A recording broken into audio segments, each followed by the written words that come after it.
Hey, nouveau jour, nouvelle vidéo. Aujourd'hui, nougat de Montélimar. Cette confiserie apparaît au XVIIe siècle grâce au miel et aux amandes cultivées dans la région. Il devient célèbre au XVIIIe siècle, notamment après avoir été servi lors du mariage de Louis XIV. Depuis, il est devenu une spécialité emblématique de Montélimar et un symbole pour la confiserie française.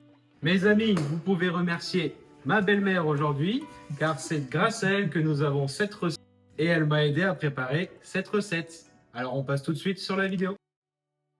Alors on commence tout de suite par une étape très importante qui est le lavage de nos casseroles. Donc on les lave au savon et on ne les essuie pas avec un torchon, mais on les met au four et à la même température que pour faire torréfier nos fruits secs. Et c'est très important pour éviter la cristallisation de notre sucre. Donc pour l'étape suivante, on va mettre nos fruits sur notre plaque et on va la mettre au four pour faire torréfier nos fruits justement avec nos casseroles. Pour la torréfaction, c'est propre à chacun, mais moi j'ai mis à 150 degrés mon four pendant 10 à 15 minutes. Et une fois que nos casseroles sont bien séchées, on va pouvoir y incorporer d'un côté notre miel. Et dans la deuxième casserole, on va y rajouter le sucre, notre eau, ainsi que notre sirop de glucose. Moi ici j'en ai pas et j'avais pas le temps d'en faire, donc j'ai pris du sirop de maïs. C'est l'équivalent d'un sirop de glucose. Et on met nos deux casseroles sur notre gaz. Donc il y a le sirop qui va être à 145 degrés et le miel lui il va être à 125 degrés. Donc on met sur feu moyen nos deux casseroles.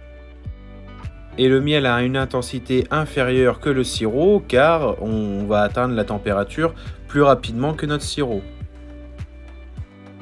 En attendant que nos deux sirops arrivent à ébullition, on va pouvoir peser notre blanc d'œuf et on va mettre tout ça à vitesse moyenne sur notre batteur. Arrivé à cette étape, le sirop n'est pas encore à température, donc je vais augmenter la puissance de mon feu car le miel, quant à lui, il est arrivé à température. Et une fois que le miel a atteint sa température, on n'attend pas, on va verser directement le miel chaud sur nos œufs. C'est le même principe que pour faire une meringue italienne.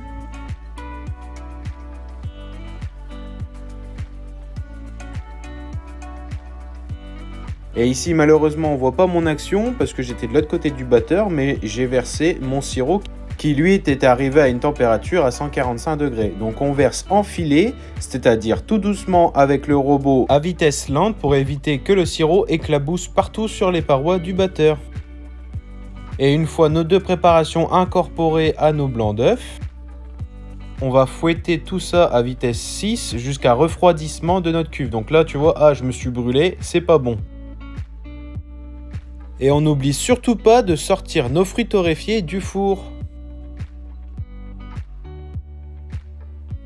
Visuellement, on va pouvoir voir que la texture du nougat change au fur et à mesure du refroidissement. Et là, je te donne un petit tips pour vérifier la texture souhaitée. Donc, tu arrêtes ton batteur, tu plonges ta main dans de l'eau glacée et tu vas venir choper une petite lichette de nougat que tu vas replonger dans l'eau. Donc, ça va le refroidir et on va pouvoir voir la texture souhaitée.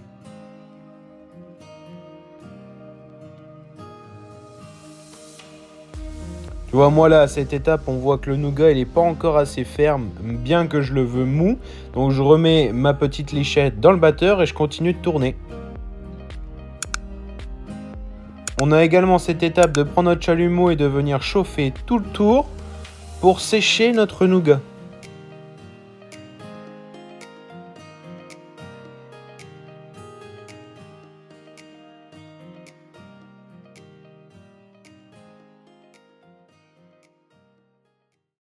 Alors là, on se retrouve lors du montage parce que j'ai une petite précision à te donner.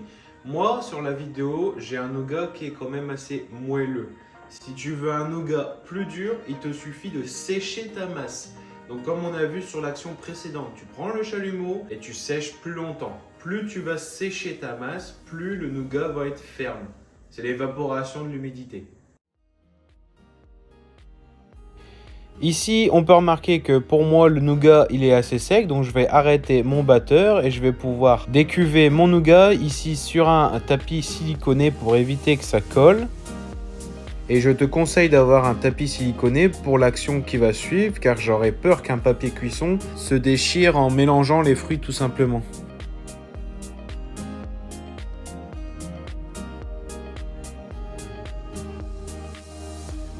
Et une fois qu'on a toute notre masse sur notre tapis, on va venir y rajouter nos amandes et nos pistaches torréfiées. Moi ici, j'y rajoute aussi un peu de cranberry pour combler la recette. Et l'action que je parlais tout à l'heure, c'est qu'on va venir replier notre tapis siliconé vers l'intérieur. Ça va mélanger tous nos fruits.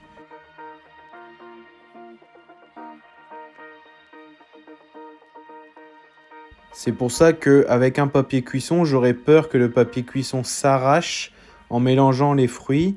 Donc je recommande un tapis siliconé comme le nôtre. Et même le mien, il est un peu trop petit par rapport à toute la masse que j'ai faite de nougat. Et si le nougat colle, on va le laisser refroidir 15, 20, 30 minutes pour qu'après on puisse décoller notre nougat. Donc là, regarde sur l'action là, ça collait sur les bords. Et je l'ai laissé refroidir et quand je le replie sur le côté, ça ne colle presque plus à mon papier.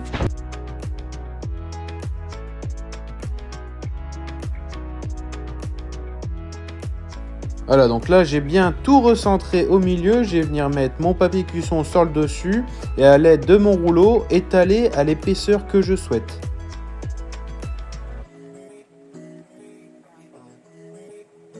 On retire le papier cuisson et si c'est bien sec, normalement c'est pas censé trop accrocher et on va passer à l'étape de mettre l'hostie dessus.